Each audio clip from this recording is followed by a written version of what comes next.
Welcome back to MST tutorial class. Today in this session, let us see how to do Aadhaar seeding for your bank account. ನಿಮ್ಮ bank account ಒಂದು ಏನಿದೆ ಅದಕ್ಕೆ ಹೇಗೆ Aadhaar card seeding ಮಾಡೋದು ಅನ್ನೋದ್ರ ಬಗ್ಗೆ ಬರೋದು ಬನ್ನಿ. ಜಸ್ಟ್ ಇದ್ರ ಬಗ್ಗೆ ಇನ್ಫಾರ್ಮೇಷನ್ ಹೇಳಬೇಕಾದ್ರೆ ಆಧಾರ್ ಕಾರ್ಡ್ ಸೀಡಿಂಗ್ ಅನ್ನೋದು ಎಂತಕ್ಕೆ ಅಂದರೆ ಏನೇ ಒಂದು ಗೌರ್ಮೆಂಟ್ ಸ್ಕೀಮ್ ಆಗಿರ್ಬೋದು ಅಥವಾ ಯಾವುದೇ ರೀತಿಯಾದ ಗೌರ್ಮೆಂಟ್ ಕಡೆಯಿಂದ ನಿಮಗೆ ಪೇಮೆಂಟ್ ಬರೋದಾಗಿರ್ಬೋದು, ಇದೆಲ್ಲನೂ ಯಾವುದ್ರ ಮೂಲಕ ನಿಮಗೆ ಟ್ರಾನ್ಸಾಕ್ಷನ್ ಆಗುತ್ತೆ ಅಂದರೆ ಆಧಾರ್ ಕಾರ್ಡ್ ಮೂಲಕ ನಿಮಗೆ ಟ್ರಾನ್ಸಾಕ್ಷನ್ ಆಗುತ್ತೆ. ಸೊ ಆಧಾರ್ ಕಾರ್ಡ್ ಮೂಲಕ ಟ್ರಾನ್ಸಾಕ್ಷನ್ ಆಗುವಾಗ ಆಧಾರ್ ಕಾರ್ಡ್ ಲಿಂಕ್ ಆಗಿರೋ ಅಕೌಂಟ್ಗೆ ಫೈನಾನ್ಸ್ ಅನ್ನೋದು ಹೋಗಲ್ಲ.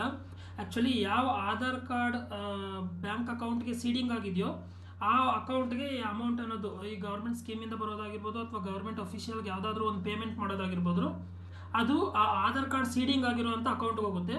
ಸೊ ಈ ವಿಡಿಯೋ ಮಾಡ್ತಾ ಇರುವಂಥ ಒಂದು ಇಂಟೆನ್ಷನ್ ಏನು ಅಂದರೆ, actually Karnataka state government already started registration for the evaluators. ಈ ಪೇಪರ್ ಎವಾಲ್ಯುವೇಟರ್ಸ್ ಏನಿದ್ದಾರೆ ಅವ್ರಿಗೆ ರಿಜಿಸ್ಟ್ರೇಷನ್ ಅನ್ನೋದು KSEEB ಮೂಲಕ ಮಾಡ್ತಾ ಇದ್ದಾರೆ. So while doing KSEEB evaluator registration ಅಲ್ಲಿ ಒಂದು ಆಪ್ಷನ್ ನೋಡಿಸುತ್ತೆ whether your Aadhaar card is seeded with your bank account ಅಂತ. ಸೊ ಅಲ್ಲಿ ನಮ್ಮ ಆಧಾರ್ ಕಾರ್ಡ್ ಸೀಡಿಂಗ್ ಆಗದೆ ಇದ್ದರೆ ಅಲ್ಲಿ ನಮ್ಮ ಅಕೌಂಟ್ನ ತಗೊಳ್ಳಲ್ಲ. ಸೊ ಆಧಾರ್ ಕಾರ್ಡ್ ಸೀಡಿಂಗ್ ಮಾಡೋದು ಹೇಗೆ ಅನ್ನೋದ್ರ ಬಗ್ಗೆ ನೋಡೋಣ ಇವಾಗ. Just take in your system or in cell phone, just NPCI ಅಂತ ಟೈಪ್ ಮಾಡ್ಕೊಳ್ಳಿ. I will explain step by step.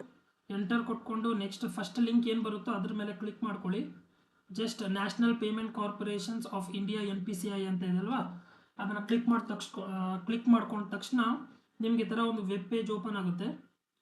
So ಇಲ್ಲಿ ನೀವೇನು ಮಾಡಬೇಕು ಅಂದರೆ, ಹಾಗೆ ಮೇಲ್ಗಡೆ ಸ್ಕ್ರೋಲ್ ಮಾಡಿದೆ ಅಂದರೆ ಇಲ್ಲಿ ಆ್ಯಕ್ಚುಲಿ ಕಸ್ಟಮರ್ ಅಂತ ಇದೆಯಲ್ವ ಮೇಲ್ಗಡೆ, ನಿಮಗೆ ಸೆಲ್ ಫೋನಲ್ಲಿ ಮಾಡೋರ್ಗೆ ಏನು ಬರುತ್ತೆ ಅಂದರೆ ಇಲ್ಲಿ ಕಾರ್ನರಲ್ಲಿ 3 ಬಾರ್ ಬಂದಿರುತ್ತೆ.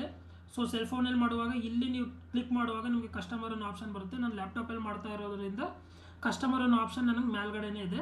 ಸೊ ನೆಕ್ಸ್ಟ್ ನಾನು ಹಾಗೆ ಕೆಳಗೆ ಹುಡ್ಕೊಂಡು ಬಂದೆ ಅಂದರೆ ಕಸ್ಟಮರ್ ಅನ್ನೋ ಆಪ್ಷನಲ್ಲಿ Bharat Aadhaar seeding enable base ಅಂತ ಇದೆಯಲ್ವಾ, ಸೊ ಜಸ್ಟ್ ಅದನ್ನು ಕ್ಲಿಕ್ ಮಾಡ್ಕೊಳ್ಬೇಕಾಗುತ್ತೆ. ಬಿಫೋರ್ ಇದನ್ನು ಮಾಡೋಕ್ಕೂ ಮುಂಚೆ ನಾನು ನಿಮಗೆ ಕೆಲವೊಂದು ಇನ್ಫಾರ್ಮೇಷನ್ ಕೊಟ್ಬಿಡ್ತೀನಿ. ನಿಮಗೆ ಇದು ಟೈಮಿಂಗ್ ಸ್ಕೆಡ್ಯೂಲ್ ಆಗಿ ಇದನ್ನು ನೀವು ಮಾಡ್ಕೊಳ್ಳೋದ್ರಿಂದ, ಸೊ ಅವರು ಜಸ್ಟ್ ಈ ಒಂದು ವೆಬ್ಸೈಟಲ್ಲಿ NPCI ವೆಬ್ಸೈಟಲ್ಲಿ ನಿಮಗೆ 7 ಮಿನಿಟ್ಸ್ ಟೈಮ್ ಕೊಡ್ತಾರೆ. ಸೊ ಅದರಲ್ಲಿ ನೀವು ಈ ಪ್ರೊಸೀಜರ್ನ ಕ್ಲಿಯರ್ ಮಾಡಬೇಕಾಗುತ್ತೆ. ಸೊ ಇದರ ಒಳಗಡೆ ನೀವು ವೆಬ್ಸೈಟ್ ಒಳಗಡೆ ಹೋಗೋಕ್ಕೂ ಮುಂಚೆ ನೀವು ಆಧಾರ್ ಕಾರ್ಡ್ ನಂಬರ್ ಮತ್ತು ನಿಮ್ಮ ಬ್ಯಾಂಕ್ ಅಕೌಂಟ್ ಯಾವುದಕ್ಕೆ ಸೀಡಿಂಗ್ ಮಾಡಬೇಕು ಅಂದ್ಕೊಂಡಿದ್ದೀರೋ ಆ ಬ್ಯಾಂಕ್ ಅಕೌಂಟ್ ನಂಬರ್ ಮತ್ತು ಆಧಾರ್ ಕಾರ್ಡ್ಗೆ ಲಿಂಕ್ ಆಗಿರುವಂಥ ಸೆಲ್ ಫೋನ್, ಈ ಮೂರನ್ನು ನಿಮ್ಮ ಹತ್ರ ಇಟ್ಕೊಳ್ಬೇಕಾಗುತ್ತೆ. ಸೊ ಕಸ್ಟಮರಲ್ಲಿ ಆಧಾರ್ ಕಾರ್ಡ್ ಫೀಡಿಂಗ್ ಆದ ತಕ್ಷಣ ಫಸ್ಟ್ ಆಪ್ಷನ್ ನಾನು ಕಾಣಿಸ್ತಾ ಇದ್ದಿಲ್ಲ, ಆಧಾರ್ ಸೀಡಿಂಗ್ ಆ್ಯಂಡ್ ಡಿಸೀಡಿಂಗ್ ಅಂತ ಇದೆಯಲ್ವಾ. ಸೊ ಈ ಆಪ್ಷನ್ನ ಕ್ಲಿಕ್ ಮಾಡ್ಕೊಳ್ತಾ ಇದ್ದೀನಿ ನಾನು. ನೆಕ್ಸ್ಟ್ ನಮ್ಮ ಆಧಾರ್ ಕಾರ್ಡ್ ನಂಬರ್ ಏನಿದೆ ಅದನ್ನು ಎಂಟರ್ ಮಾಡಬೇಕಾಗುತ್ತೆ. So just I am entering my Aadhaar card number. ಇಲ್ಲಿ ರಿಕ್ವೆಸ್ಟ್ ಫಾರ್ ಆಧಾರ್ ಅಂತ ಇದೆಯಲ್ವಾ, ಸೀಡಿಂಗ್ ಆರ್ ಡಿಸೀಡಿಂಗ್.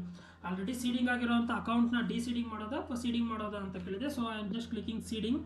ಆ್ಯಂಡ್ ನಮ್ಮ ಬ್ಯಾಂಕ್ ಅಕೌಂಟ್ನ ಯಾವ ಬ್ಯಾಂಕ್ ನಾವು ಮಾಡಬೇಕೋ ಸೊ ಆ ಬ್ಯಾಂಕ್ ನೇಮ್ ಸೆಲೆಕ್ಟ್ ಮಾಡ್ಕೊಳ್ಬೇಕು ಇಲ್ಲಿ. So just I am selecting my bank name. And ಇಲ್ಲಿ ಸೀಡಿಂಗ್ ಟೈಪ್ ಅಂತ ಇದೆ ಅಲ್ವಾ, ಫ್ರೆಶ್ ಸೀಡಿಂಗ್ ಅಂದರೆ ಇವಾಗ ನಾನು ಫಸ್ಟ್ ಸ್ಟಾರ್ಟಿಂಗಲ್ಲಿ ಸೀಡಿಂಗ್ ಮಾಡ್ತಾ ಇದ್ದೀನಿ ನನ್ನ ಬ್ಯಾಂಕ್ ಅಕೌಂಟ್ಗೆ ನನ್ನ ಆಧಾರ್ ಕಾರ್ಡ್ನ ಅನ್ನೋದು, ಅದು ಫ್ರೆಶ್ ಸೀಡಿಂಗ್.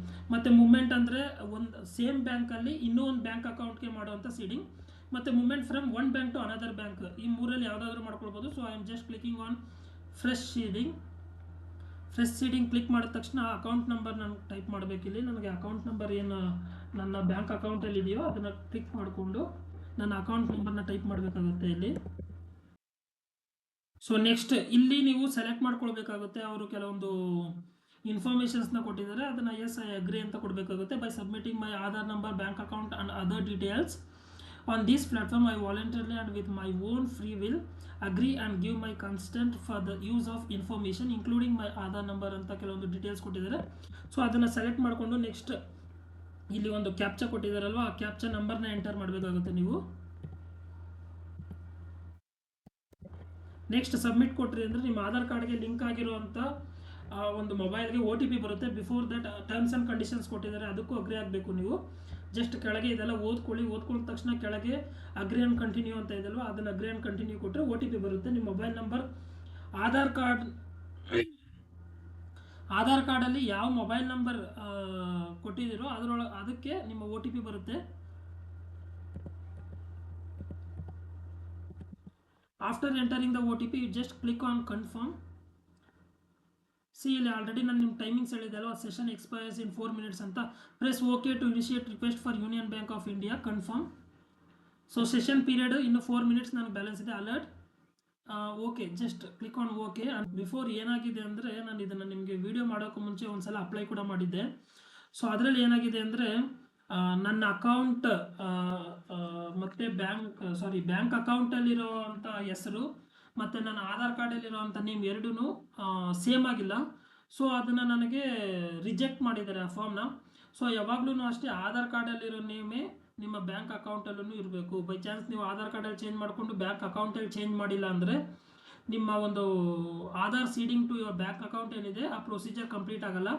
ಸೊ ನಿಮಗೆ ಈ ರೀತಿ ಯಾವುದಾದ್ರೂ ಪ್ರಾಬ್ಲಮ್ ಇದ್ದರೆ ಬ್ಯಾಂಕಲ್ಲಿ ಹೇಗೆ ನಿಮ್ಮ ನೇಮ್ನ ಚೇಂಜ್ ಮಾಡೋದು ಅನ್ನೋದ್ರ ಬಗ್ಗೆ ಒಂದು ವಿಡಿಯೋ ಅಪ್ಲೋಡ್ ಮಾಡ್ತೀನಿ. So you can watch over that to get clarity about that issue, and hope you all are understood. Thank you for watching the video.